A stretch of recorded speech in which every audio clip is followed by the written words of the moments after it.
If you woke up one day in Elizabethan age family, you would notice a few differences from the start. First off, you would wake up in a straw bed at the break of dawn. You would get dressed into your clothes and put on your younger brother's dress. He would wear a dress until age 7 because at that point he would be expected that he would be manly enough to wear his pants, which were given to him as a sign of becoming a young man.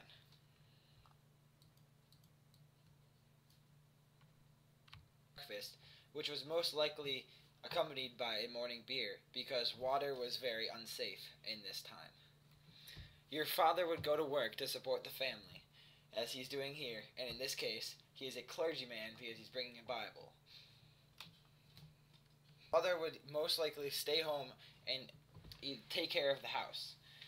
In the way that I mean taking care of the house, I mean inside chores such as cleaning clothes and taking care of her family. The children in the house, either your brothers or your sisters, would go to school or they would stay home to be tutored.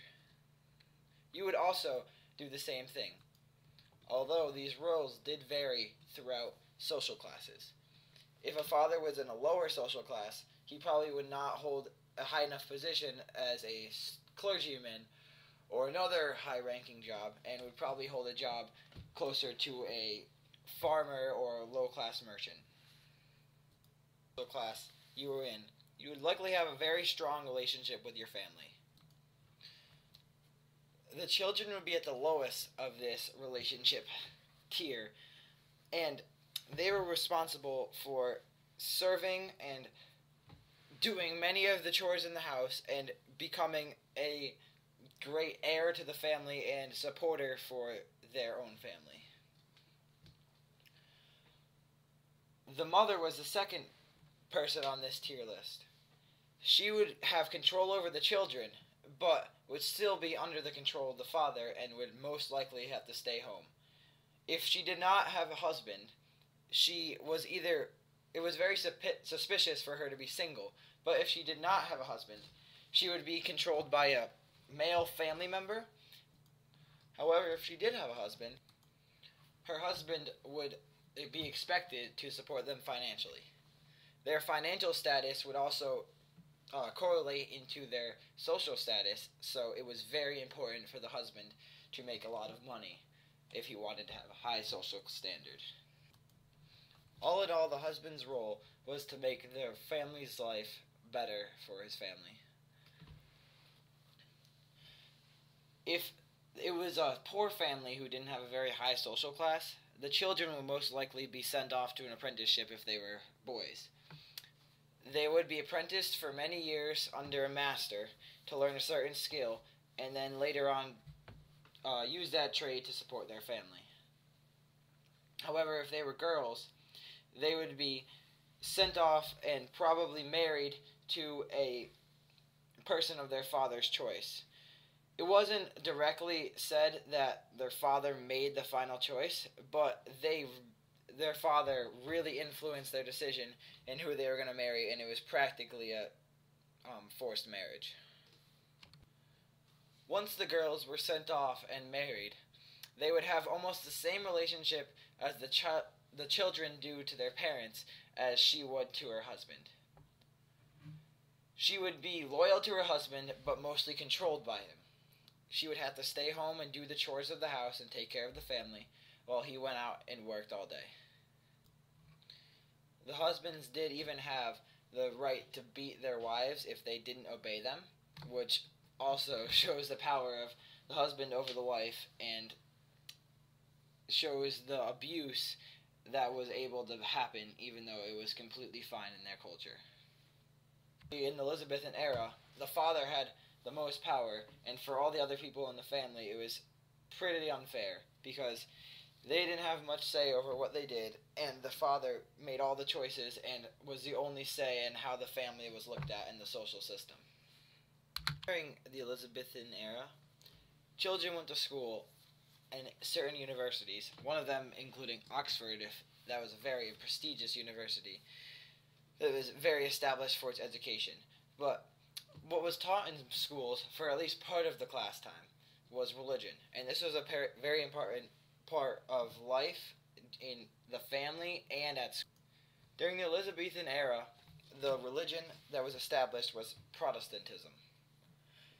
This was mainly because Queen Elizabeth was brought up a Protestant when she was younger, although when she was younger, Mary the First established the religion of Roman Catholic in England, but she reversed this and made it Protestantism when she became queen. So this means that if you were in a family at this time, you would be a Protestant. Religion was a very key part of life because people would have to go to church almost every day and especially on Sundays. And also that it was taught in every school that the kids went to and was a key job too, as being a clergyman, or if you were really, really high up in the status, the Pope was almost equal to the Queen. Well, religion-wise, he was even higher. And also there was other jobs such as being a priest or a cardinal or any other highly ranking religious official. In conclusion, the Elizabethan era and nowadays, relating to family life, was a lot different. In the Elizabethan era, it was a lot more serious, and the father had the strict role over everyone. He controlled over the family, and the children and the wife did not have much power to do what they wanted, and they were pretty much just controlled by the father. There is also the option of school instead of the mandatory school now. There were other options such as being an apprentice or staying at home and just contributing to the family in any way possible. Also, it was a lot harder to be in a family in the Elizabethan era. This is because there was a lot less equality and a lot more oppression of the people. Even the father, at some point, he was a child and was oppressed by his father and had to make choices according to what his father wanted. Now, it's a lot happier. The society is equal. Women and husbands are equal in class. The husbands no longer control the wives or the children. And school is mandatory, at least until you're the age of 18. And also, there are a lot better conditions, and life is a lot easier because of advances in technology and an overall just better quality of life.